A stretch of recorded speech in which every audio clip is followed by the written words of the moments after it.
Yeah. This is a good question from Barfling Arcane. What else can you tie Enki to? And I off the bat, I'm going to say Prometheus, because Yeah. the story of the flood of Noah is a newer version of an older story. Yeah. It's not. It's not. They're not borrowing from Noah. Noah's borrowing from these other traditions, and you have in these other traditions, you have Enki. Enki tells, is it Gilgamesh? I think, and there's two different stories, Gilgamesh and Artahasis, two different stories, and in both cases, Enki says to Artahasis or Gilgamesh, build an ark because Anu is going to flood, or Enlil, I'm sorry, Enlil is going to flood the world. He does not like humans, so you better build an ark and bring your wife on there, and and then in the reason why I'm talking about Prometheus, because in the Greek story, Prometheus tells his son Deucalion, his mortal son Deucalion, that Zeus is going to flood the world because he isn't like humans, and you're my creation, and I need to save you. So you can go get your wife and get into a chest. They call it a chest, and get in that chest because you're going to survive this flood. So that whole flood story is actually a story from Enki. Yeah. Well, and that parallels Osiris is in a box on the Nile River, and Moses is in a basket. Yeah. The story that they from keep, Moses from Sargon of Akkad. Yeah. Sargon of Akkad has a legendary story written about him where he was put into a basket, set adrift, and then some Babylonians took him in, and some priests, and then he lived in the temple of Ishtar, I think it was, or something, where he was like a little priest, cupbearer there. Yeah. It's basically the same story. And they repurposed all these stories, and then for the past 2,000 years, academics have taught us what to think. And then so now we have to go back and through archaeology, etymology, and the internet, AI, we can go back and we're re-questioning. And I can understand these academics had cushy houses and salaries and 2,000 years of tradition that they didn't want to give up. Right. And there's this we get stuck in this Bible-centric way of looking at history, where we're always trying to compare everything to what the Old Testament says and if it lines up or not. When we're really, like, the Old Testament comes way later. Yeah. So even in academia, you see that. You see like this, like, everything's through the lens of the Old Testament view. You know what I mean? Yeah.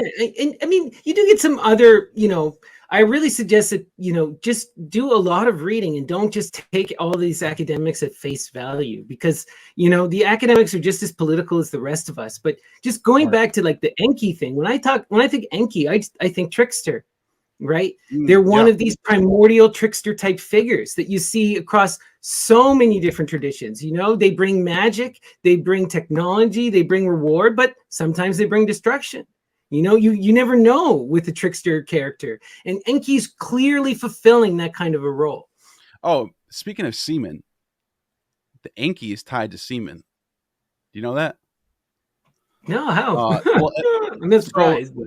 I'm even looking at his even on his Wikipedia page, it just says like God of he's the one who creates humans.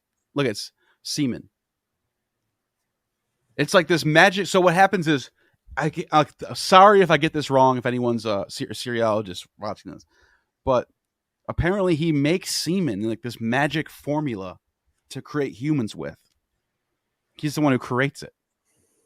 So now that if you think about that, you have to wonder, all these Eucharist, magical blood and all this stuff, what does it have to do with Enki, the trickster, the Promethean god? Is that the layer that's behind it all? You know what I mean? And staying on this semen motif, I think of the Egyptian creation story with Atum, right? The primordial god who has sex with his hands and ejaculates out the universe. So I also think about this idea, like you have within the Greek tradition with like the story of Kronos and that succession, right? In the earliest version of it, in the Derveni papyri, right? Zeus consumes Kronos' phallus, right? And Kronos consumed Uranos' phallus. Look at this. So there's this eating of the scepter, and there's all this imagery around the scepter and drinking the scepter and drinking the milk from the scepter. It's cultic, that's all cult language. Apsu, the begetter of the gods, is inert and sleepy. but finds peace disturbed by the younger gods, so sets out to destroy them. His grandson Enki, chosen to represent the younger gods, puts a spell on Apsu, casting him into a deep sleep, thereby confining him deep underground. Enki subsequently sets up his home in the depths of Apsu. Enki thus takes on all the functions of Apsu, including his fertilizing powers as Lord of Waters and Lord of Semen. Mm. And that's just there's a lot going on there. Sumerian word for semen is Ab. Abba, father, semen. See it? Yeah, it's important. Abba is one of the phrases that's used. The Aramaic spells that Jesus uses is Abba. In another version of this myth, Ninhursag takes Enlil Enki's semen from Utu's womb and plants it. This is the one I was thinking of, and plants it into the earth, where eight plants rapidly germinate. With his two-faced servant and steward Isimond, Enki in the swampland lies stretched out. What is this plant? What is this? This is so crazy. His messenger Isimud answers him, "My king, this is the tree plant." He cuts it off from him, and he Enki eats it. And so, despite warnings, Enki consumes the other 7 fruit, consuming his own semen. He falls pregnant, ill with swellings. That's crazy. I forgot about this. I did a whole video about this actually. With Dr. Monger. He told me all about this. This could be the oldest roots of this, huh? Sumer? Yeah, of course.